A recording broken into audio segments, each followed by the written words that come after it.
Developments from Australia as the Prime Minister Scott Morrison has announced that fully vaccinated Australians will be able to enter and leave the country freely from November.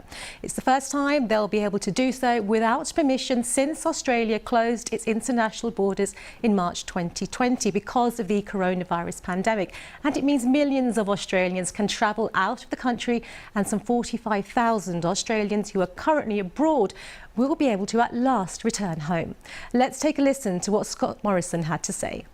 It will be time very soon that we will be able to open those international borders again, and that will enable Australians who are fully vaccinated and Australians and residents of Australia who are overseas who are fully vaccinated to be able to travel again and to be able to lift those caps.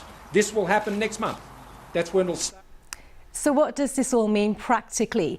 People will be able to travel when their state's vaccination rate hits 80%.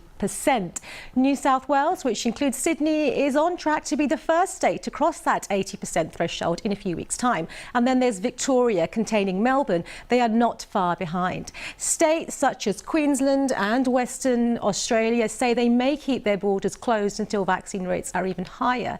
And Australia's 14-day hotel quarantine, which costs each traveller over $2,000 is to be phased out. It will be replaced by 7 days of home quarantine for vaccinated travellers. Travel will not immediately be open to foreigners, but the government says it is working towards welcoming tourists back to our shores. Our Australia correspondent Shaima Khalil is in Sydney with the very latest. Fully vaccinated is the key, and 80% vaccination for states is also the key for this highly and hugely anticipated and really a very emotional moment for many Australians here in the country, but also abroad as well. The Prime Minister, in his announcement, said that states who have reached 80% vaccination will be able to open international travel, and those who are traveling and coming back, or those who are coming back from overseas, will go into a 7-day quarantine, home quarantine.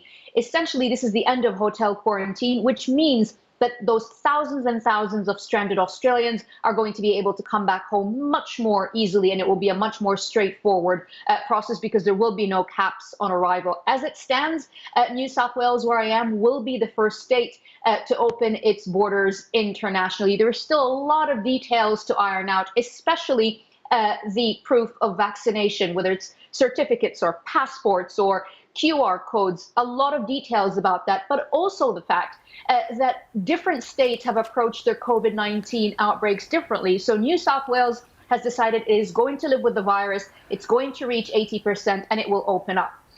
Queensland and Western Australia, they have a very different picture there. They're still going for elimination, they're still going for zero COVID, and they've always been the strictest, always the first to close, always reluctant to open their borders. So we still don't know where they stand on international borders because it will mean a spike in COVID-19 cases. So you could have a scenario in the near future where someone in Sydney, where I am, for example, will be able to travel to London or Paris or New York, but they won't be able to travel to Perth or Brisbane because these states will still be closed. So it will be an interesting, if confusing, scenario, but I think generally a huge sigh of relief for many Australians with overseas